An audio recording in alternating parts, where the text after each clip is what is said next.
పాకిస్తాన్పై India దాడులు చేసింది. అనేక ఉగ్ర స్థావరాలను నేలమట్టం చేసింది. ఇండియా పాక్ వార్ వేళ సోషల్ మీడియాలో ఆమె ట్రెండింగ్లో ఉంటున్నారు. ఆమె మరణించి 4 దశాబ్దాలు గడిచింది. అయినప్పటికీ ట్రెండింగ్లో మాత్రం టాపర్గా నిలుస్తున్నారు. నెట్టింట్లో ఆమె వీడియోలు విపరీతంగా వైరల్ అవుతున్నాయి. సోషల్ మీడియాలో ఇందిరాగాంధీ ట్రెండింగ్. 1971లో ఇందిరాగాంధీ స్పీచెస్ వైరల్. నెట్టింట్లో ఎక్కడ చూసినా ఆమె గురించే చర్చ. ఐరన్ లేడీ గురించి చర్చిస్తున్న నెటిజన్లు. ఉన్నట్టుండి ఆమె రైజింగ్ లోకి వచ్చారు.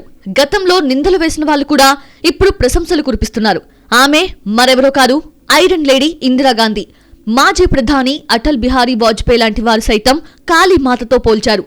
సోషల్ మీడియాలో గడిచిన 2 రోజులుగా ట్రెండింగ్ లో ఉన్న లేడీ మాజీ ప్రధాని ఇందిరాగాంధీ. ఆపరేషన్ సింధూర్ మొదలైన మొదటి రోజు 2 ఆర్మీ అధికారులు ట్రెండ్ అయ్యారు.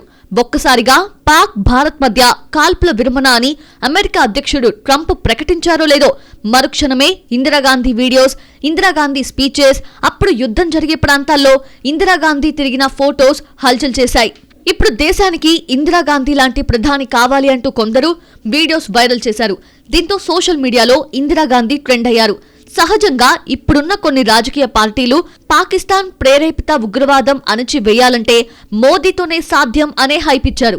అయితే యుద్ధం మొదలయ్యాక దేశంలో చాలా మంది పాకిస్తాన్ ఆక్రమిత కశ్మీర్ని కలిపేసుకుంటారు. అప్పటి వరకు యుద్ధం ఆగదు, మోదీ ఆపరు అనే అభిప్రాయానికొచ్చారు.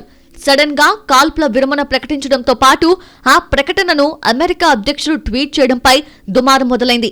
1971 యుద్ధం సమయంలో అమెరికా హెచ్చరికలు కూడా లెక్క చేయకుండా పాకిస్తాన్పై ఇందిరాగాంధీ యుద్ధం చేశారని అప్పటి ఇందిరాగాంధీ వీడియోస్ పోస్ట్ చేశారు. ఇక కాంగ్రెస్ అగ్రనాయకులు కూడా అదే తరహాలో ఫాలో అయ్యారు. సీఎం రేవంత్ రెడ్డి కూడా ఐరన్ లేడీ ఇందిరా అంటూ పోస్టులు పెట్టారు. సహజంగా బీజేపీ ప్రభుత్వం ఉంటే పాకిస్తాన్ అంతు చూస్తుంది అనే ఫీలింగ్, అందులో మోదీ ఊరుకుంటాడా అనే టాక్. అలాంటి సందర్భంలో కాల్పుల విరమణ ప్రకటన రావడంతో ఆనాటి ఇందిరాగాంధీ వ్యవహరించిన తీరు తెరపైకొచ్చింది.